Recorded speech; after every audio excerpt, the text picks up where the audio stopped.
Hello everyone, I hope you all are doing good. I'm Mrs. Tadima Vashistha and today we are meeting for our social science class. In today's class, we'll be starting a new history chapter. The name of the chapter is Indian Renaissance. So let's get started with today's chapter. Alright, so as I said, it's chapter number 8 in your textbook, that is Indian Renaissance. What are the topics that we are going to look in today's class? We will be looking into the position of women, we will be looking into the caste system, and then trying to know more about what is the meaning of Indian Renaissance, and also trying to look into the reforms that were introduced by the reformers of the eastern part of India. So what will be the learning outcomes from your today's class? From your today's class, at the end of the class, you will be able to understand what the different social problems that existed in the Indian society that eventually led to the Indian Renaissance, or starting of a new period. And then also you will be able to identify the various reforms that were introduced by the reformers of basically the eastern part of India. So let's first look into the position of women. Now, in the chapter starts, why the chapter starts with talking about the position of women or the caste system? Because it has tried to stress into the problems or the social evils that prevailed in the Indian society. And because of the social evils or problems that prevailed in the Indian society, how different period was started, how a Renaissance period was started, how different reforms had to take place to bring about a change in the Indian society. So during the ancient times, especially in the early Vedic age, the status of men and women were almost equal to one another. But slowly during the later Vedic period, or to the position of the women started to deteriorate. All right, and at the beginning of the 19th century only, the position of women was very much measurable. Okay, and they no longer enjoyed equal opportunities or status as the men of the society. The women were not even allowed to have equal education. Access to education was not open for women. They were also deprived of all the social and economic rights. There were many evil practices like sati, where the woman had to burn herself in the funeral pyre of her husband. Then female infanticide, that is the killing of a girl child after a girl child is born. People does not want a girl child, so they kill. That is known as female infanticide. Then child marriages, where marriage takes place between small young girls and aged men. All right. Then prohibition of widow remarriage. Widows were not allowed to remarry. Dowry system was there. Parda system, that is the veil system. And polygamy. Polygamy as in where the man marries more than one woman, or sometimes the women also marries more than one man.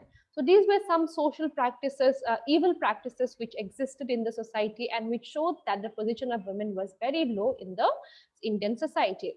So in and those women who agreed, who chose to burn herself in the funeral pyre of her husband, or to practice sati, they were considered to be very virtuous women or very good women. But if you see, sati is a very evil practice where women's dignity is being burnt.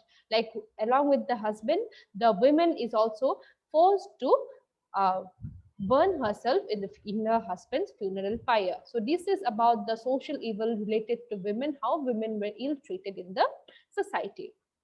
Then coming to the caste system, we all know what is the caste system, right? The caste system is very much engraved in our Indian society, where we have the higher caste and the lower caste, right? We have social divisions in our society, and the people of the lower caste are very much exploited, and many injustices are meted out to them, correct?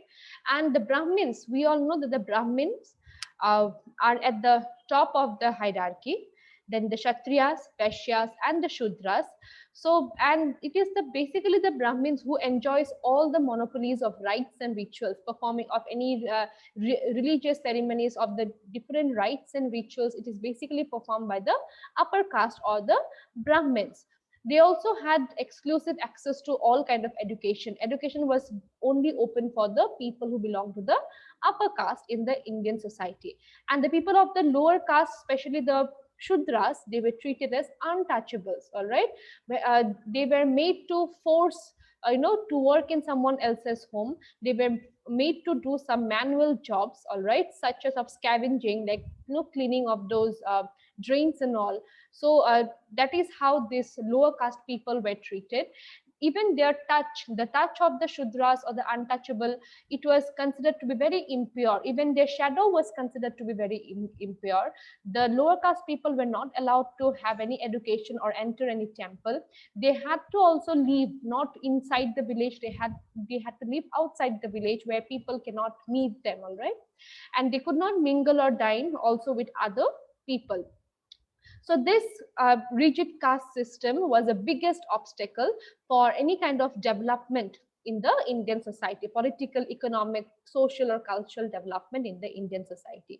So we had to bring certain reform in the Indian society. So this is how the Indian Renaissance period have started. So when the British started to rule India, yes, they definitely dominated the Indians, but these British only, they introduced English education or the Western education system.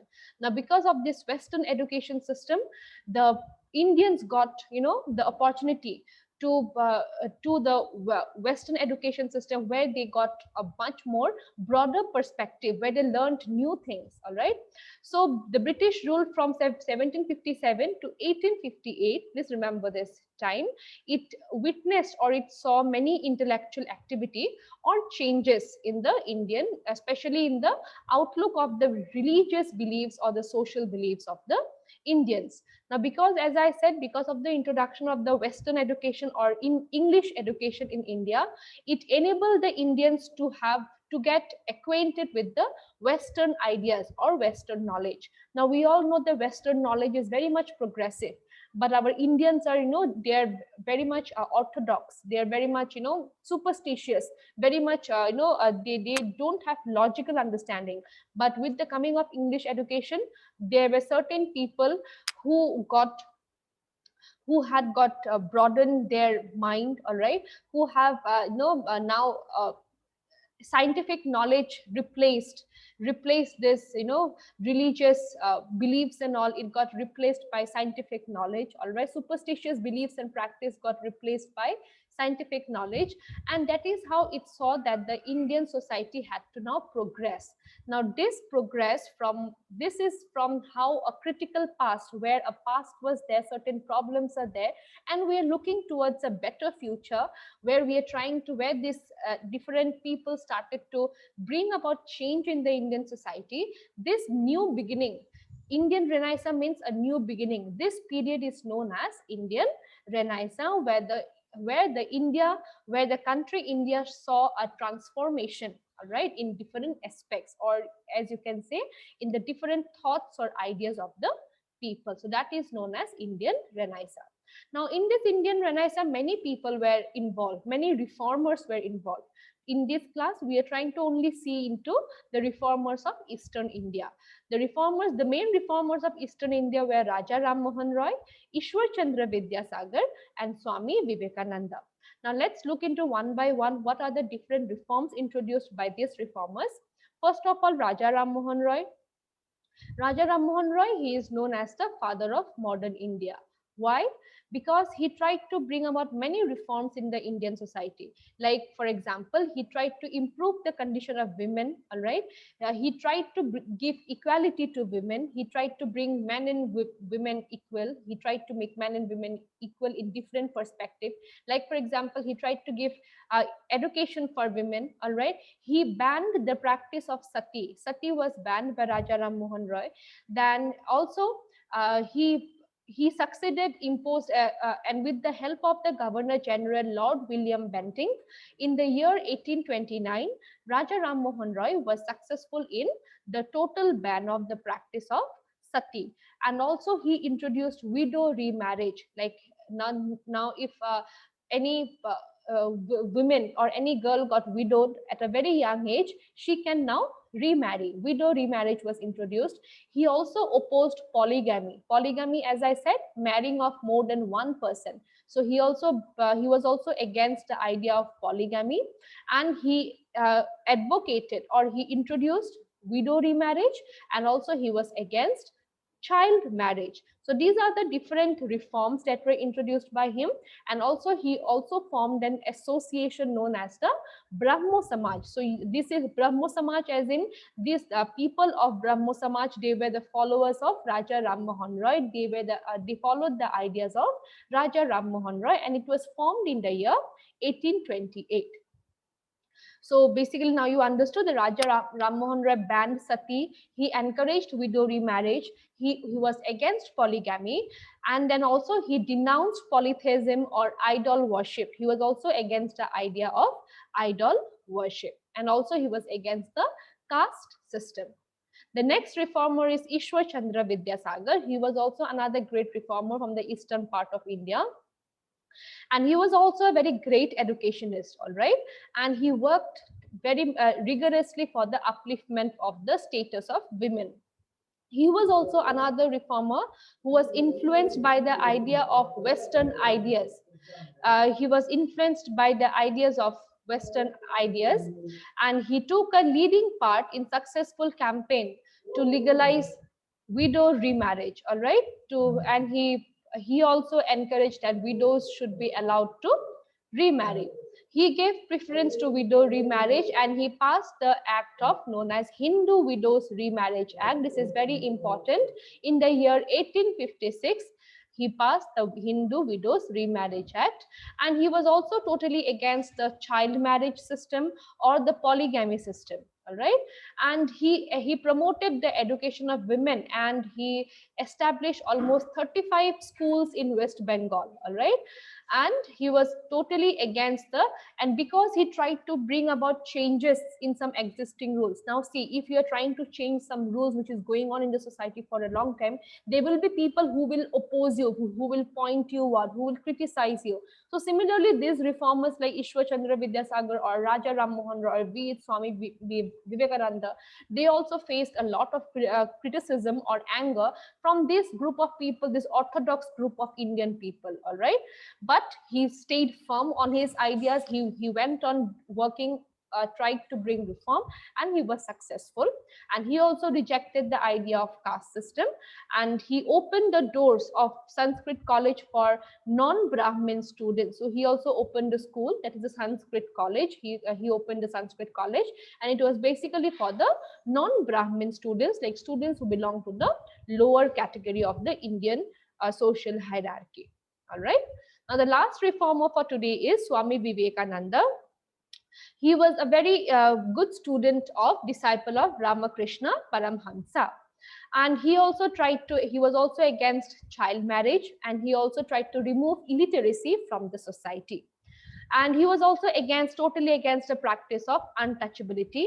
He also worked equally like like Ishwar Chandra Vidyasagar and Raja Ram Mohan Roy for the betterment of the status of women, and also giving education to women.